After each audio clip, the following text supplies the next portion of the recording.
On 5 years, I think this may be the fourth Black History Month celebration that I've been a part of, the leadership, and I'm real grateful for that.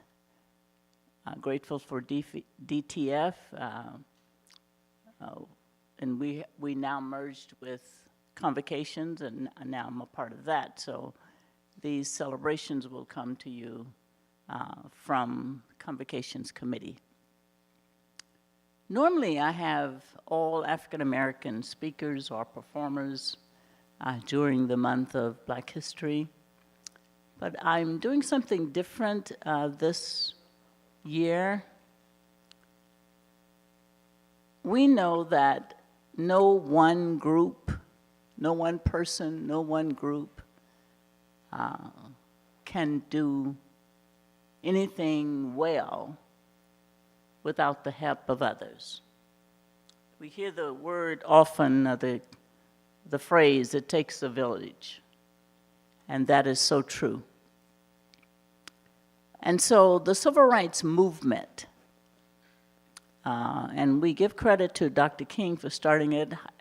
However, Rosa Parks probably deserves more of that, but I would even go back further and say Mary McLeod Bethune, who, in my opinion, did a lot more than we have seen. And if you don't know who she is, please look her up. Mary McLeod Bethune. She was an activist, but more importantly, she was a woman who got to know the First Lady, Eleanor, and they became best friends. And so she had a way into the White House and to the President of the United States, then President Theodore Roosevelt. She had his ear. And many things that we saw come about. And if you see the movie 6 + 888, it will be shown the last Monday of this month. There's a small part in there about her, very small. I need to write Tyler a letter because he needs to do a whole program on her. But try and see that one. And so I wanted to involve, we have residents here who are history making, and some of us don't know that. And when we see Dr. King's marches, we don't just see Black people. We see Black people, white people, Asians, Hispanics, Latinos. We see Jewish people. We see everybody there. I always say it reminds me of what heaven should look like. And so I decided, and it's interesting that for the last 2 weeks, we've been watching a movie about white Presbyterian pastors in the South trying to integrate their white churches and what they went through. And I did not plan it this way, that this particular presentation would follow the movie, but it is so appropriate.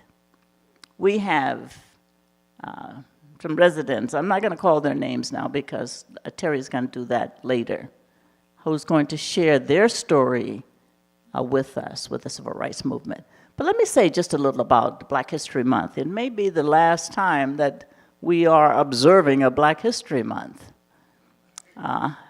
I hate to say it, but it's true. But Black History Month was started in 1926 by a man by the name of Carter G. Woodson. And at that time, it was called Negro History Week. Negro History Week, and it led to Black History Month. Woodson, he was a scholar, and he was dedicated to highlighting the achievements of Black people in America and to celebrate their history and culture. So in 1976, President Gerald Ford officially named February Black History Month. It is believed that the month of February was chosen by Woodson because both Abraham Lincoln and Frederick Douglass were born in February. Abraham Lincoln freed the slaves, Frederick Douglass, a civil rights activists. So I want to say this, and then I'm going to shut up. We're living in a time where immigrant people, many of them, are being deported back home, wherever that is for some. And I know, as well as you do, that America is made up of immigrants. The only true Americans, actually, are the Native Americans, and actually, African Americans. And African Americans are not immigrants. I want to make that quite clear. Immigrants come to America for a better home, a better life. African Americans were brought here. They were brought here from their own country to become slaves in a country that would deny them after they gave their lives to making America what it is today. So, as an African American person, and I'm the only one here at Monte Vista Grove, I'm proud to know that my ancestors helped to make America who she is today. Yes, we can be better, but I'm proud to stand on their shoulders. And for me, Black History Month is going to be Black History Day, as it has been all of my life. And again, to you, my non-African American brothers and sisters, Black History Month is not just for Black people to reflect and celebrate, but for all Americans to come together as one nation under God and to say that God loves us all the same. And we should love God, and we should love each other, and we should love ourselves. We shall overcome someday. I now want to bring forward, well, we're going to have music first by Judy Bellinger, and they will know we're Christians by our love. 300? Is it 300? Mm-hmm.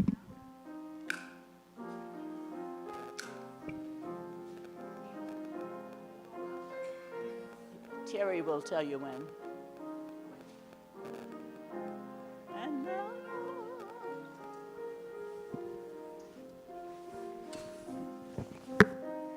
Thank you, dear.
legacy of Dr. King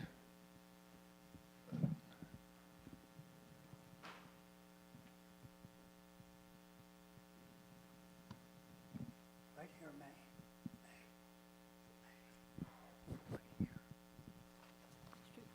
Mae. the legacy of Dr. King is one in which we've been given a vision, certainly a vision of reconciliation, but Dr. King saw something far beyond simply reconciliation. He had a vision of restoration.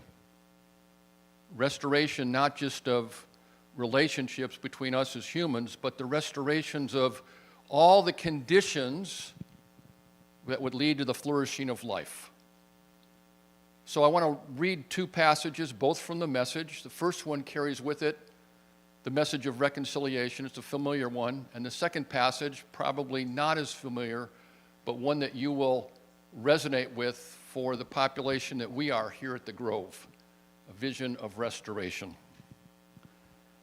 The first vision of reconciliation comes from Ephesians chapter 2, right after and following on the heels of that famous chapter 2, verses 8 and 9, that we've been reconciled to God through Christ, and we access that gift of salvation by means of trust in Jesus.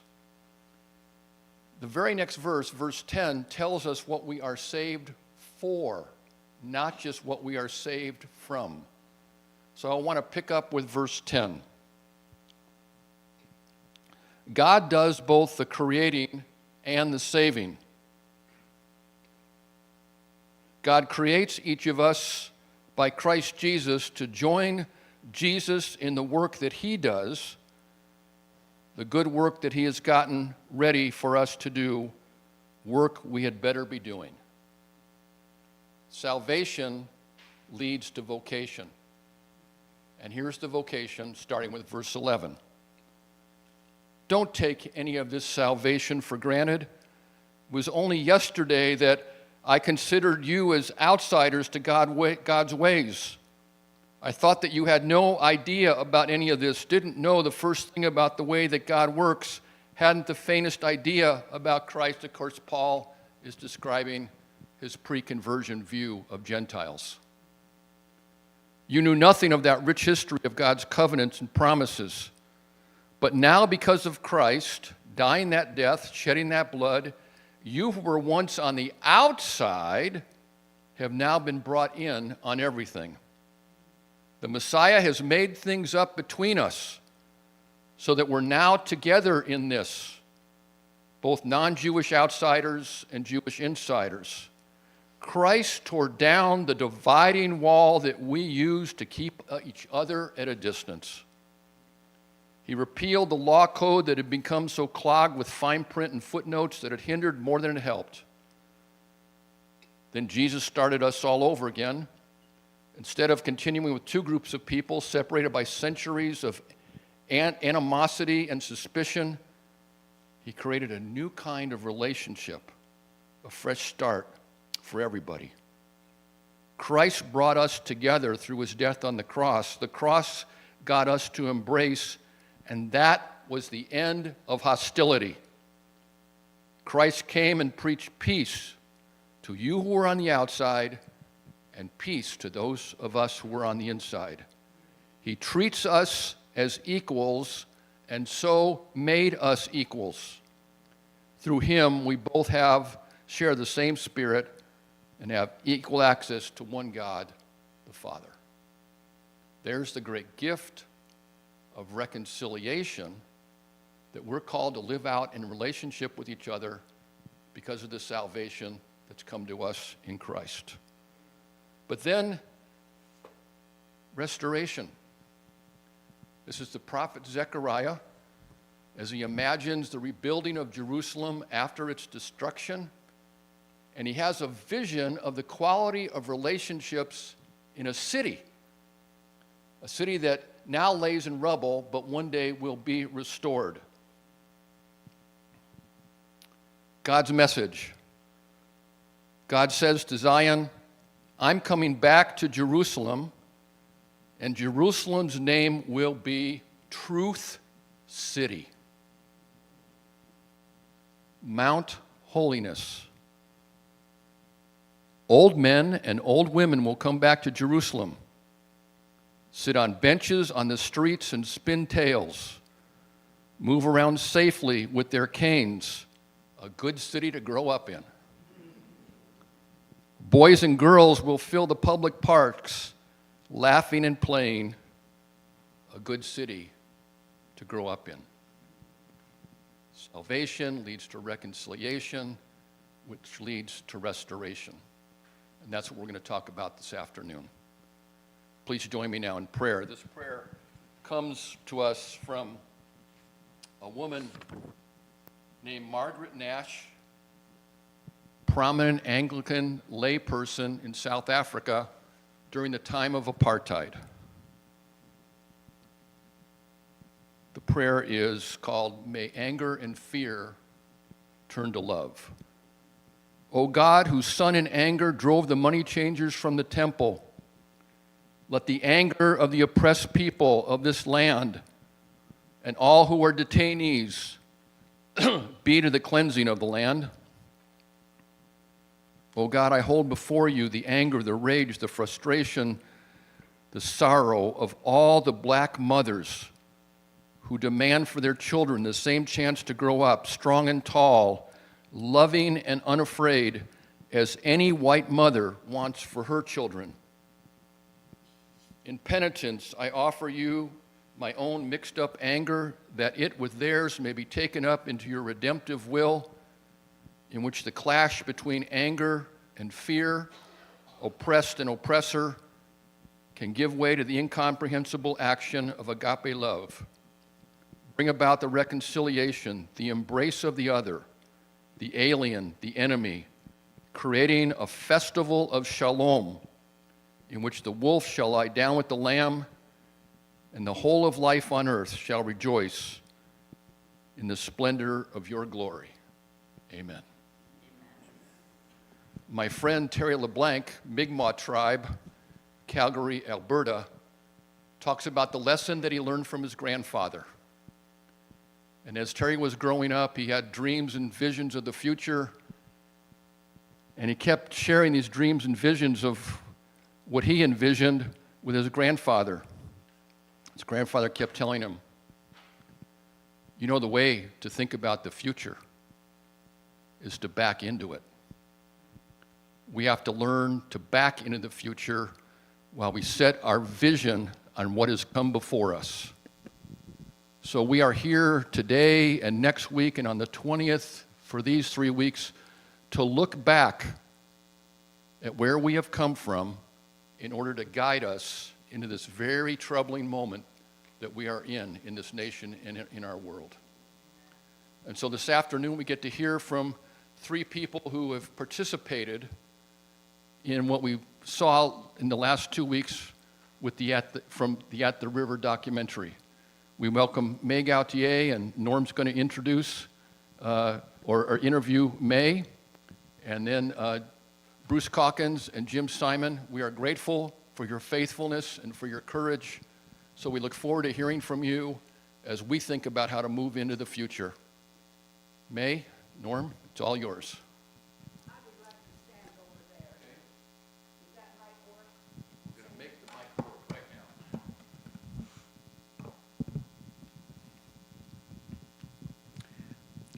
I have brought the 3-volume, Okay, that's most exhaustive history of the Civil Rights Movement by Taylor Branch here. And there are many names in the index, extensive index. None of our 3 presenters will be found in these books. So this is just the beginning of sharing other stories from this period. Mae, you grew up in Miami, Florida. Share with us what were race relations you experienced as a child. What I've written to share with you. Can you hear all right? As I was born, Norm already told you, I was born in Miami. I had 3 brothers and 2 sisters, and lots of aunts and uncles and cousins were all around town. And the story is about the 2 blacks who worked for our family and for other Gautier families in Miami. The setting of the story is racism. The 2 blacks who came from Nassau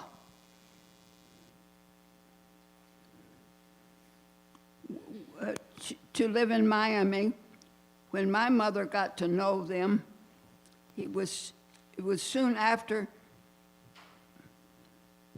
I'm sorry, I can't read my writing. Soon after my mother married my father, which was in 1912, she met Oscar Perpall.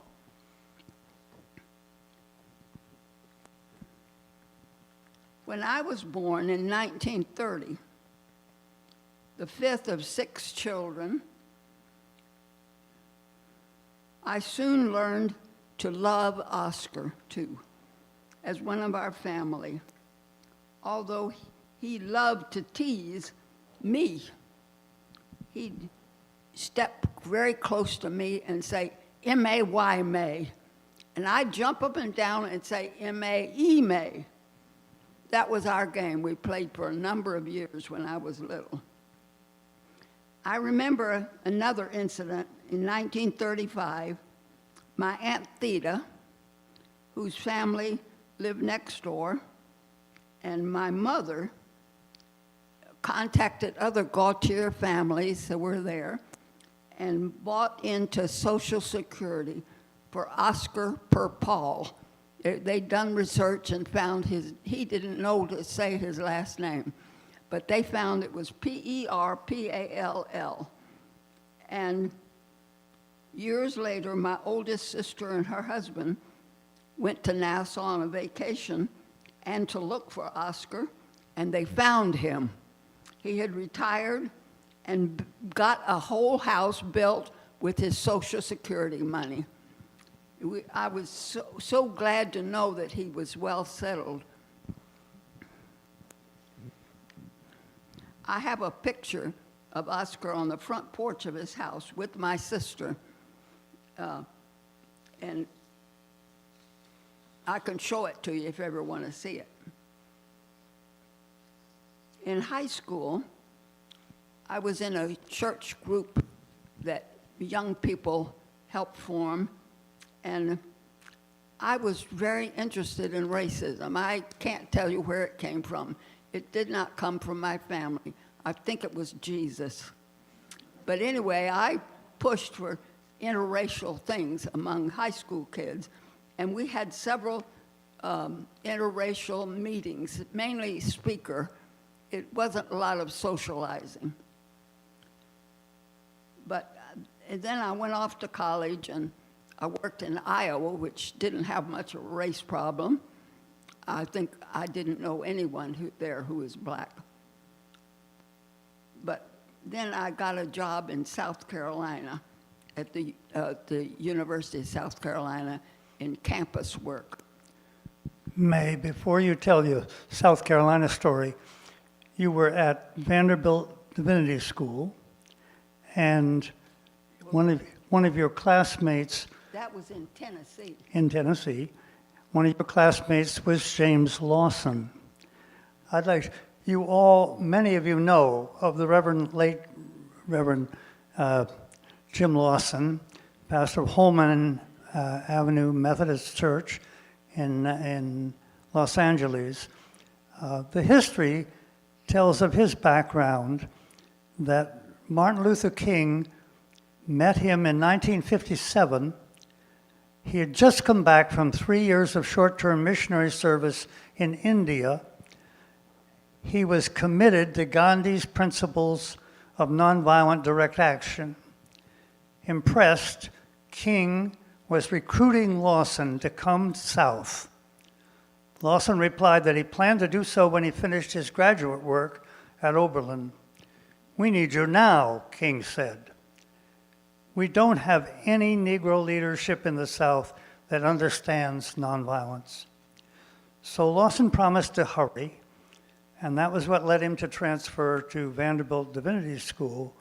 And there he began nonviolent workshops with students at 4 black colleges, Fisk University, Tennessee State, Meharry Medical, and the Baptist Seminary. And among those participating were future leaders like John Lewis and Diane Nash. Now, Mae, tell us about your participation in the sit-ins. I didn't know much about racism except what I felt in my own heart. So I didn't know that Jim Lawson was working with there were 5 black colleges, including a seminary, in Nashville. And he was training them in nonviolence. And one day, when the movement was coming up all over the country, they went down and sat in on Walgreens or maybe a couple of dime stores like that at the cola counter. And I was embarrassed that I didn't even know they were there. But my roommate and I agreed about it and went and joined them the next day. That was my first experience of acting out what I cared about. And we sat down at the counter while we walked into the middle of the line going downtown, and we said, "May we join you?" "Yes, follow me and do what I do," was the answer. So we got in line and went there, and we took our place, 2 white women among all black people. We really stood out. And the audience of white men behind us really didn't like it to have a white woman in there. And they yelled at us words I didn't know existed in the world. Fortunately, I just didn't get what they were saying. But I knew it was ugly. Anyway, when these people started getting up from the counter, they marched out and we marched with them, but they all got on a bus to go back to their colleges. And we had just floated in on it all, and we had to walk back to our school, which was okay. It helped us get over our nerves. It's terrifying to sit there very quietly and with your head slightly down and listen to people behind you. You don't turn your head at all and just wait for whatever's going to happen. Nothing violent happened. We just sat there. Anyway, that was the beginning of my activism. Now, I understand, Mae, that when you graduated from Vanderbilt Divinity School, Well, I can't understand you. when you graduated Move it from away. Vanderbilt Divinity School, you got a job in South Carolina. That's right. I graduated from Divinity School at Vanderbilt and went to work at the Wesley Foundation in the University of South Carolina, in Columbia, South Carolina. And I made friends quickly I was Methodist, with the Presbyterian campus minister, who was a woman, and she and I were in cahoots to get there were 5 black colleges in town and 1 white university. The black colleges were from black churches, had installed them. They were small, but when they came to this meeting we had, there was a man in the Methodist conference who was sympathetic with what we wanted to do. And he made it a basement room available for us in the Methodist Center. And we pulled the blinds down, and if we heard some noise outside, we turned off the light, just sat there and talked in the dark. It was not fun. It was scary for everyone in the room. But we did it month after month after month. And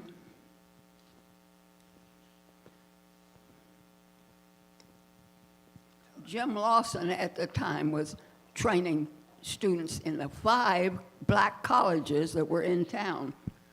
So tell about the black student who spoke up in the dark. I'm sorry, I didn't A understand. black student spoke up in the dark, Who did what? spoke up in the dark in one of your meetings. Oh, you tell him. I don't quite know what you're talking about. He said, "I hate whites." Oh, yes. We used to meet the white colleges and the black colleges because of their religious commitments, the Methodist Church had a basement, and one of the staff would let us in there once a month, and we closed all the windows, the blinds, which made it scary in the first place. But we just shared about our racial, interracial experiences and what we wanted and what hurt us, and et cetera. And one time, sitting there with the lights off, we heard this big black man's voice say, "I hate white people." And it still gives me goosebumps. I didn't feel threatened myself, although I might have been, but because he was so close, you know, and saying hate. But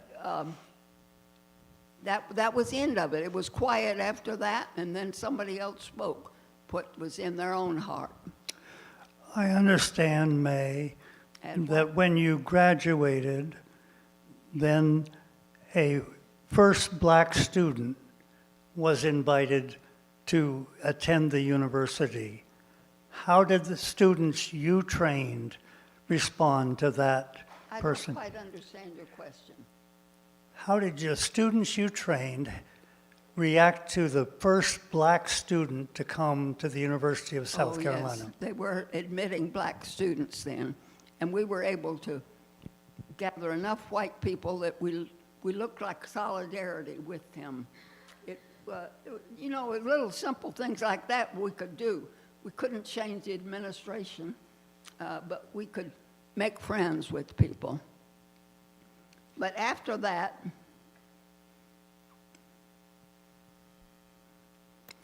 hold on a minute, let me find out where my notes are. Oh, from Vanderbilt, I went to work at the Methodist Student Center at the University of South Carolina. Now, there's quite a bit of racism in South Carolina, but that's what we were up against. And that's where the Methodist basement room was made available for us to meet once a month, the black colleges and white colleges. It was very meaningful to all of us. And I remember one time when we sat there in the dark mostly, holding hands. And a quiet time, there was a big, deep black voice who said, "I hate white people." And I get goosebumps over that still. I understand it. I'm glad he could say it to us and be so frank. But Mae, yeah. share how the students you trained responded when the first black student attended University of South Carolina. How did they welcome that student? Let me see if I've already.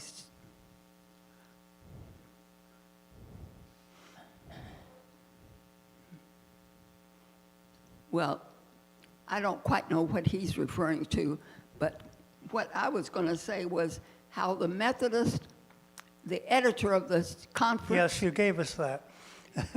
Just the students you trained then wanted to room with or accompany that black student. I can't understand you. Maybe just give your voice.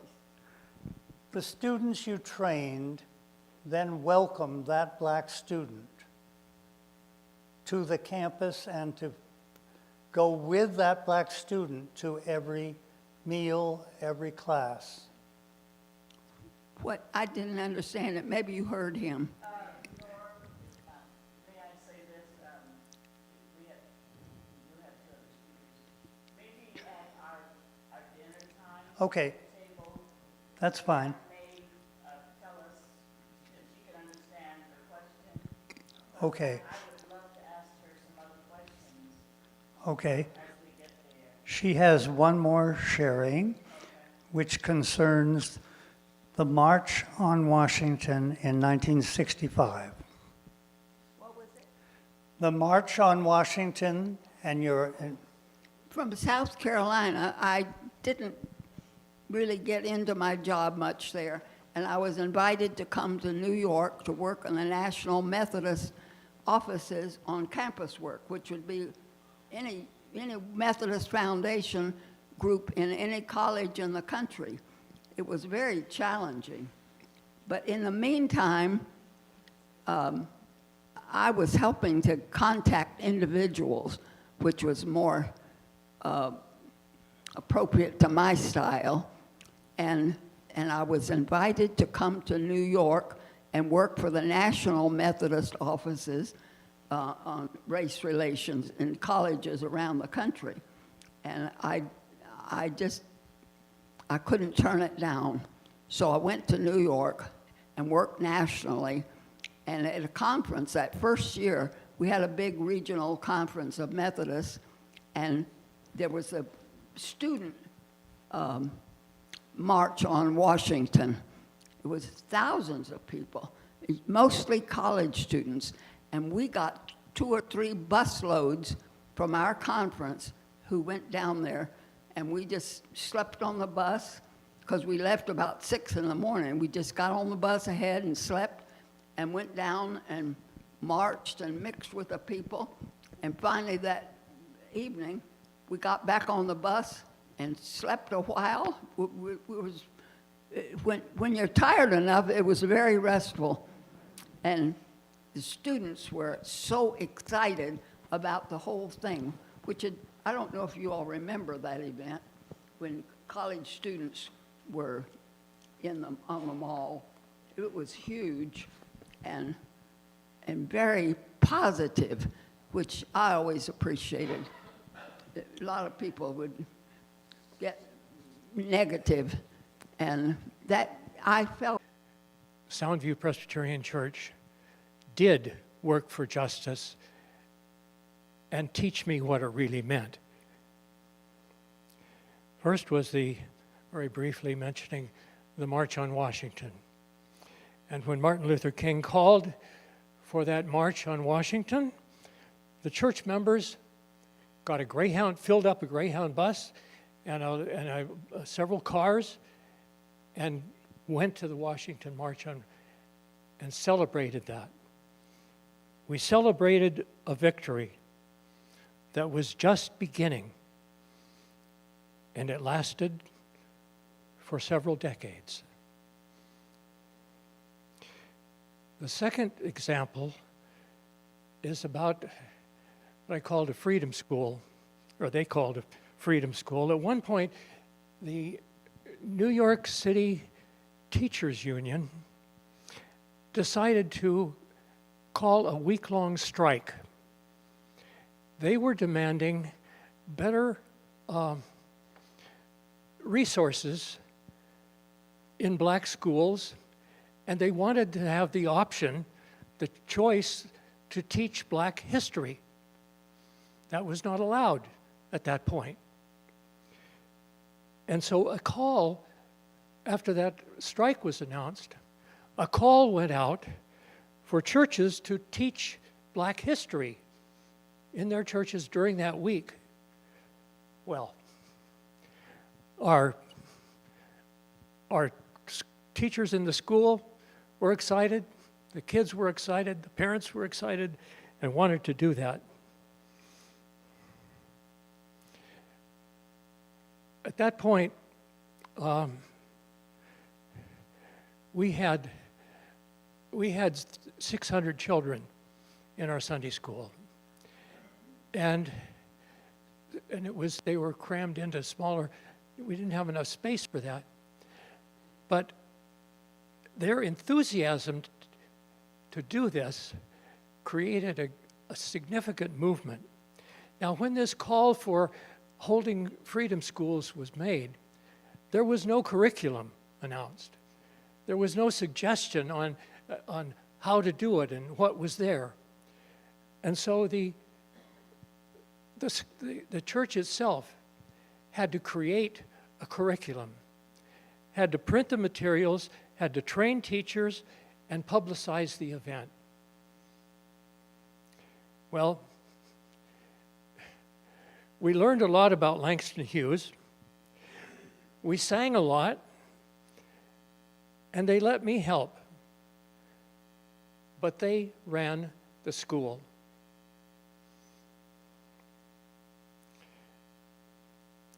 The third event that happened was one summer, the Board of National Missions asked me to come from the Bronx to Los Angeles in order to lead a group of college students who were from Asian and from Native American and from Black and from Appalachian white families. There were about 20 multiracial students there of college age who had expressed a possible interest in church vocations. And so what the Board of National Missions wanted to do was to introduce them to what the church was doing in racial justice and social justice, and what was happening in churches to maintain their programs. And so that was most of the summer. And while I was out there here in Los Angeles, I read in the Los Angeles Times that Bronx Core was starting to picket White Castle Restaurant. Well, White Castle Restaurant was 5 blocks away from the church, and I wasn't there. I was thinking I should be there so that I could help the church get involved. Wrong. When I got back, I found out that the church was the organizing center location for Bronx Core. Members of the session were on the organizing board of Bronx Core. One of our white members worked as a waitress inside of White Castle. Others of our members were marching around the outside, picketing White Castle. I didn't need to be there. They sent me off saying, yeah, you can go to Los Angeles. We'll get along fine, and we'll welcome you back. Well, they did. It was through the black families and the individuals and in the church, not from seminary, that I learned what social justice work meant. I wrote this. Well, they did other things too. They did voter registration. Eleanor Roosevelt came and spoke to the church about voter registration, and they went out and did that. And they did some community organizing and Bible studies in homes. And but I wanted to conclude with this statement. In recent days, we've been hearing the question, what can I do to make a difference? We ask because all the accomplishments of the civil rights movement are being eliminated.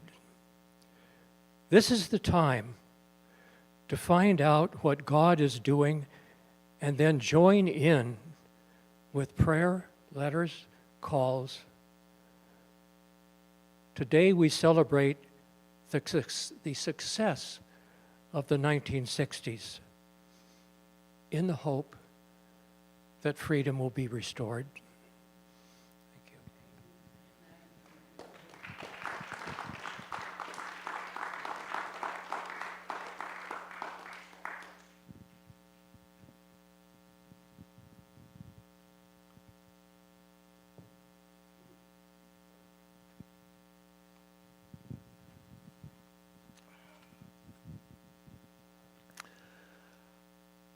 I'll call this the unlikely evolution of a civil rights activist. And I say that because I grew up in Seattle, Washington, in a community called Laurelhurst. And if ever there was a WASP community, Laurelhurst was it. There were certainly no black people in our community. There were hardly anybody except white Anglo-Saxon Protestant people in that community. So when I went to school, obviously no black people at the Laurelhurst grade school. Then I went to a private high school, Lakeside. Well, Lakeside had 0 black people. I'd like to say that now Lakeside has a large black contingent of students, and it's a terrific school. But anyway, at that time, no blacks. I went to Williams College in Massachusetts, and in my class there were 2 black students. That was it. And one was a good friend. We both played on the basketball team, but my experience with black people in all that educational process was that I didn't know any black students at all, except for Andy, the basketball player. Then I went to theological seminary and met a few blacks, but where I really began to understand and share life with black people was at Warren Wilson College. That was my first job in the mountains of North Carolina. Warren Wilson had been one of the first, if not the first, white colleges in the South to enroll black students. And so there was a rich history there when I arrived in 1960. And what I found is that we had students both from Africa, black students from Africa, and black students from the southern United States. And sometimes the 2 groups didn't get along together, but they helped me realize that I was involved with and sharing with this rich community of people.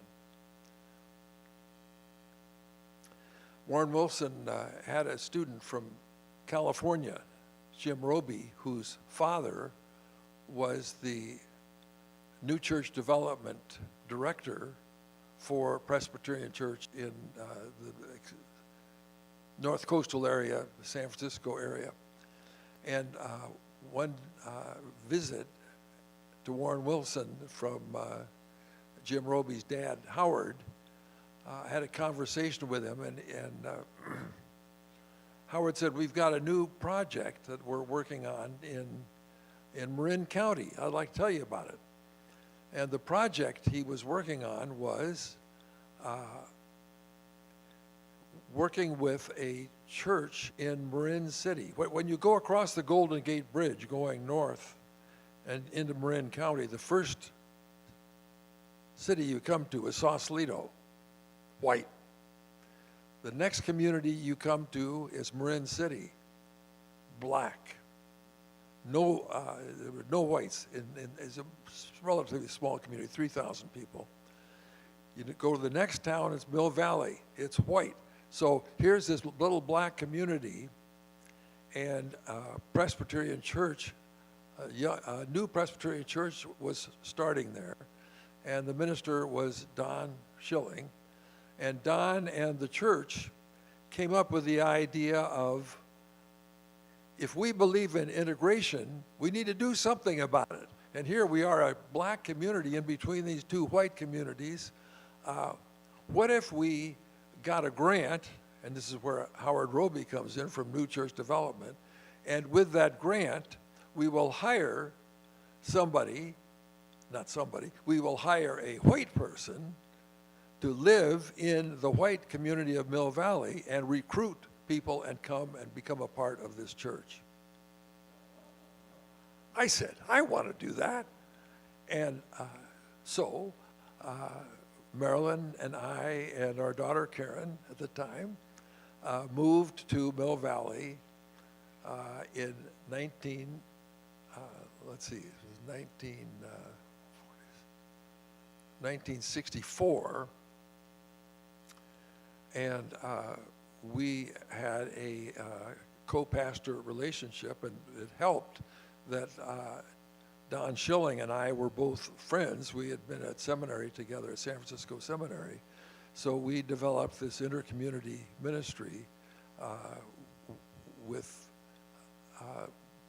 the white people that I was bringing in, and it took a couple of years, but after 2 years, it was a half black, half white church, and it was a rich experience for everybody who was meeting different people, different kinds of people, and it really worked. 5 months after I moved to Mill Valley to start this ministry, on March 6th, 1965, Dr. Martin Luther King had called for a march from Selma to Montgomery in Alabama, and he led about 500 marchers across the Edmund Pettus Bridge.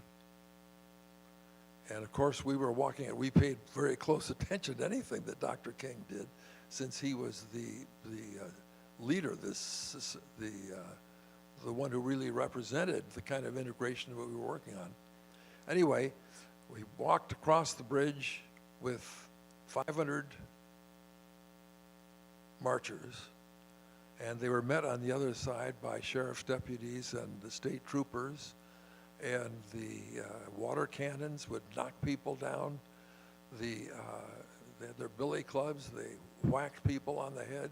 John Lewis was almost killed when he was attacked.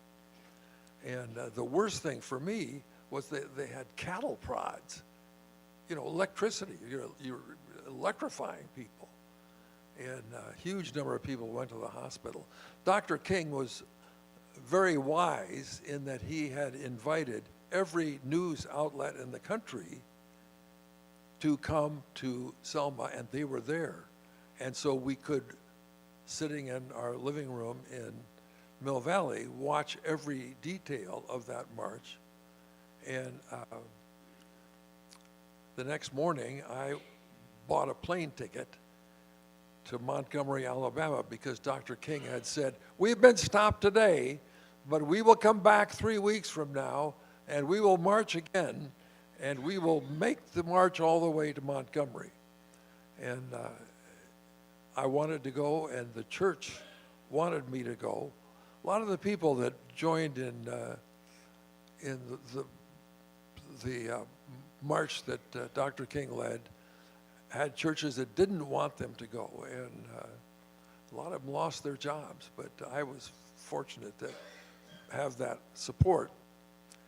So 5 days before the speech in Montgomery that ended that march, I showed up in Selma and flew into Montgomery Airport and taken by a black driver with a car to Selma, and went to an orientation for people who were there for the march.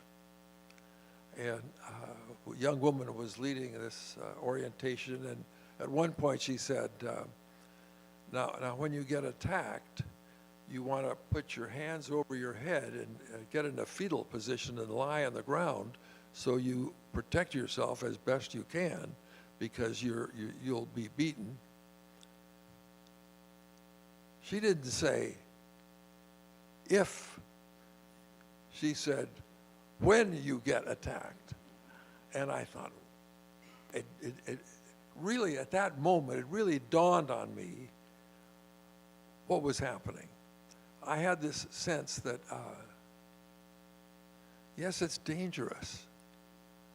It's dangerous because there is real change going on here. this country is not going to be the same after as it was before. And I get a chance to be a part of it. And I felt that this was really a turning point for the country, but also a turning point in my life. So the next days in Selma were really rich days.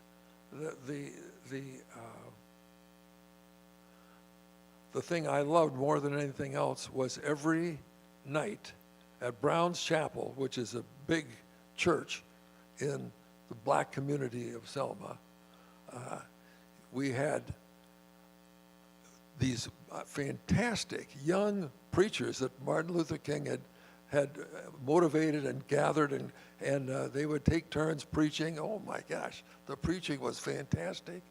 And then the music was the thing I remember most of all. We just blew the roof off, it seemed, as people sang with such enthusiasm, and it was just a joy to be there.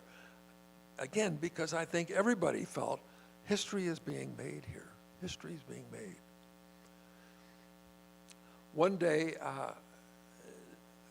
for the days of the march, there were only a couple hundred people that would go each day. And then you're going to have 25,000 people marching into Montgomery the last day. So during the days of that week, I had a chance to do what I wanted to do.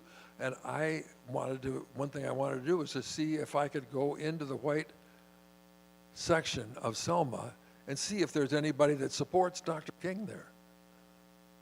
But apparently, there weren't any supporters for King in the white community. So I went with a couple of other people, and we came to, there's one street in Selma. On one side, it's all black. On the other side, it's all white. There's no question when you come to that street that you move from the black community into the white community. So when we came to that street and we're ready to go across from the black community to the white community, I looked carefully both ways to make sure no cars are coming. And we started across the street and got about 4 steps out on the street. And I don't know where this guy came from, but he had a pickup truck, and he went screaming around the corner and aiming right straight for us. And we jumped back out of the way.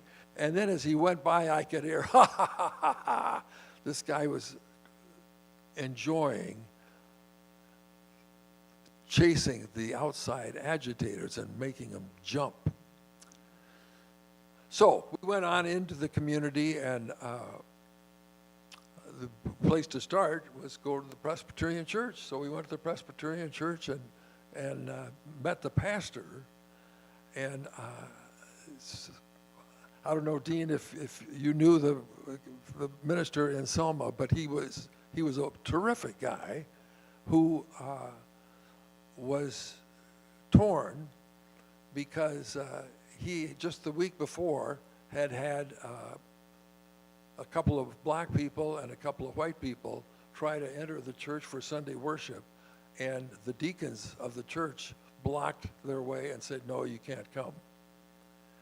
And the ministry said, you know, I really support the ideas and the focus of Dr. King, and I could have gone out there and tried to interrupt that confrontation, but I would have lost my job. And I feel like I can do something here if I behind the scenes. I mean, he was agonizing about it. How do you be faithful? And he supported Dr. King.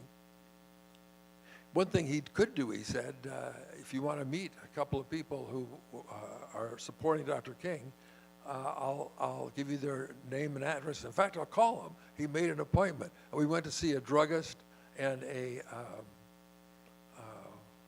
guy who owned a furniture company, and they were both supportive of King, and it made me feel like even in Selma there was, in the white community, support for Dr. King. probably the most important event of that week was this. I stayed with Mrs. Parker.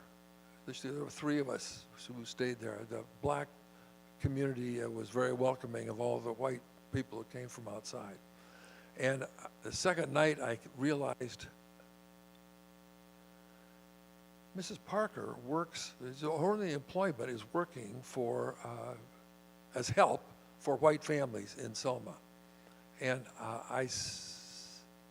realized that if they realized that she has got people like me staying with her, she's going to lose her job, right? Those white families aren't going to employ her.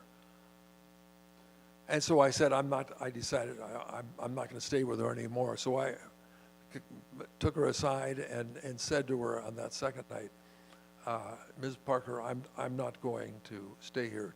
I'm leaving tomorrow. You've been so hospitable and so welcoming, but I don't want to be the person that caused you to lose your job. So I'm going to leave. She took her finger and poked it right in she almost hit my nose. She poked it at me and she said, Jim, don't you even think of leaving this house.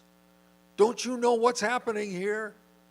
My life is changing now because of you and all these other people who have come from outside, and we're making a difference. And she said, you know, I've never been able to look a white person in the eye before, straight ahead in the eye. I always had to divert my gaze because I was somehow inferior to the white people. But no, I can look you in the eye, and I can tell you how strongly I feel and how it's just my life is in it. It's different than it was.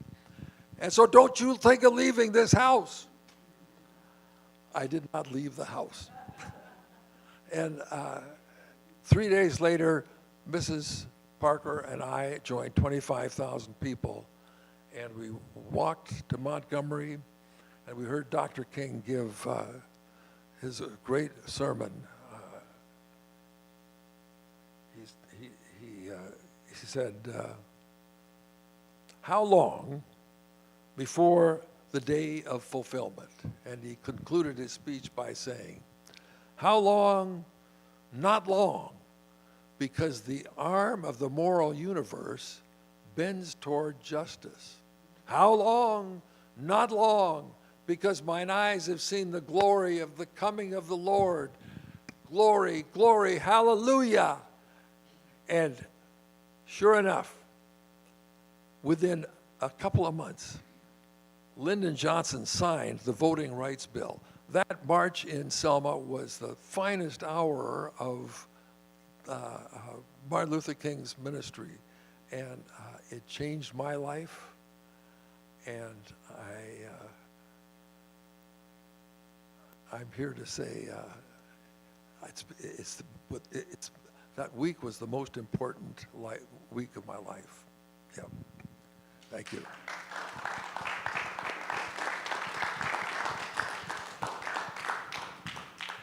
Well, Mae and Bruce and Jim, we are so very grateful for your testimony and your witness. We're in the middle of a conversation, started with the documentary, continue today.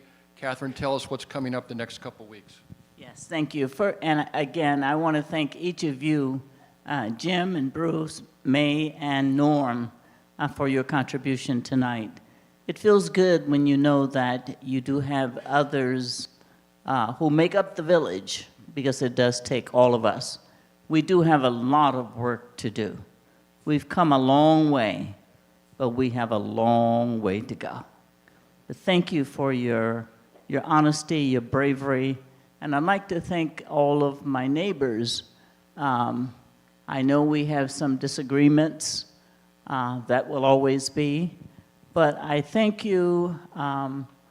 Last week after seeing the movie, and we were at dinner, I shared, because I think I cried probably all the way through the second half, because it touched me so much. And I said to the group at dinner that I was not feeling very safe here. Not then, And I said, that's how I'm feeling right now. I don't mean now, but then. That's how I felt. And I love you all enough to be honest with you. It's not how I feel all the time. But what's happening in the world today and the hate, you know, it's scary for a person who's not white. And I just wanted to share that with you. We have a lot and a long way to go. But I think we're getting there. We just have to keep on keeping on. And we shall overcome. But as the song says, someday. And this ain't it. Next week, we have black music, spirituals. That's our music. And we have Byron Smith, Dr. Byron Smith, and the Spirit Chorale of Los Angeles. They've been around for a long time. Dr. Smith is a professor at Harbor College. He will be here with a part of the group. It's a very large group, but a portion of them will be here to perform. Dr. Smith will share the origin of spirituals, and then they will share music with us. The next week we have Gerald C. Rivers. He is known around the world as the voice of Dr. King. He does Dr. King's speeches, and he will be here to perform. That's on the 20th. And so I'm encouraging you to come back next week and the week after that. Thank you all again for your support.